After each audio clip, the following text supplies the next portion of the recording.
অন্তর্বর্তী সরকারের অধীনে সুষ্ঠু নির্বাচন আয়োজন নিয়ে শঙ্কা প্রকাশ করেছে জামায়াতে ইসলামী সহ সমমনা ৮ দল।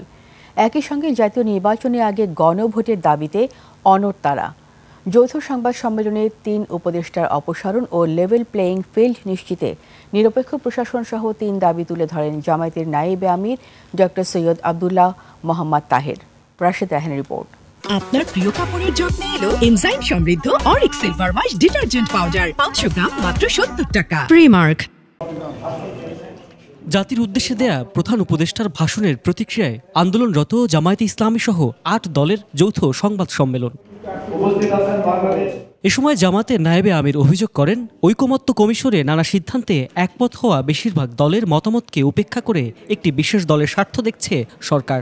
সরকার বিএনপির নোট অফ ডিসেন্টকে অ্যাকোমোডেট করার জন্য 4টা ভাগ করে করেই হানা ভোটের জন্য সেই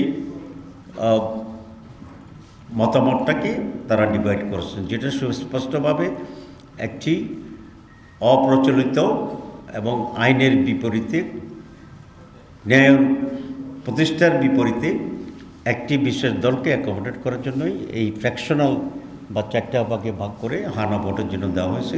অন্তর্বর্তী সরকারকে ৩ উপদেষ্টা বিভ্রান্ত করছে এমন অভিযোগ করে জামায়াত নেতা বলেন, এই সরকার আর নিরপেক্ষ নেই। বলেন, নির্বাচন সামনে রেখে প্রশাসনিক রদবদলও নিরপেক্ষতা নেই।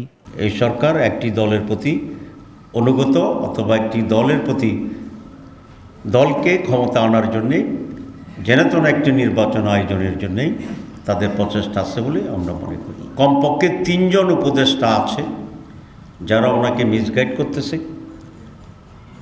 আমরা তাদের অপসারণ দাবি করছি। আপনারা হয়তো প্রশ্ন করবেন যে তাদের নাম বলেন। আমরা আজকেও নাম বলতে চাই না, তবে আমরা প্রধান উপদেষ্টার কাছে তাদের নাম আমরা প্রেরণ করব। এমন অবস্থা নির্বাচনের আগ পর্যন্ত চলতে থাকলে সামনে অন্ধকার সময় অপেক্ষা করছে বলে ৮ দলের মুখপাত্রদের শঙ্কা। ভিন্ন দিনে গণভোট ও নির্বাচন আয়োজনের দাবিতে অনড় থেকে 16 নভেম্বর নতুন কর্মসূচি ঘোষণার কথাও জানানো হয় সংবাদ সম্মেলনে। সেই দলটি জানে যদি একটি গণভোট হয় আগেই, নির্বাচনের আগে, তাহলে এই গণভোটও 80% লোক তাদের চিন্তা এবং চেতনার বিপরীতে যাবে। রাশেদ রায়হান, 21 টেলিভিশন, ঢাকা। ব্যবস্থা নিতে হবে, অন্যথায় রোববার থেকে কলম বিরতি পালন করবেন সারা দেশের বিচারকরা।